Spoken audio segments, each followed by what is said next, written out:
I know shit. Now for the nitty gritty. Literally, it's pretty shitty. Ah, yes, nothing like dog shit.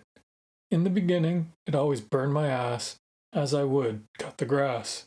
I spent so much time trying to understand. Then finally, it sunk in. I couldn't control the situation. My questions were attempts to. Once I let go, the real reason started to flow. In the yard, a part of life. Something that really stinks. At first, I disliked. Now, acceptance the norm for this excretionary form. Much of it is not picked up, left there in our way. I understand it's a part of life.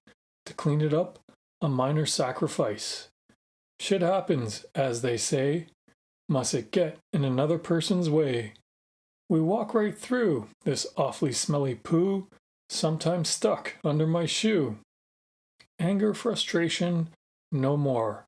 Acceptance, a personal score. In my backyard, I have some too, just as odorous as the rest of us. I don't turn my head or plug my nose. I grab a shovel and off it goes, cleaning house continually. Yours is not my responsibility. I walk through or around, second thoughts given a moment or two. Life goes on and the shit continues. I face it every dawn.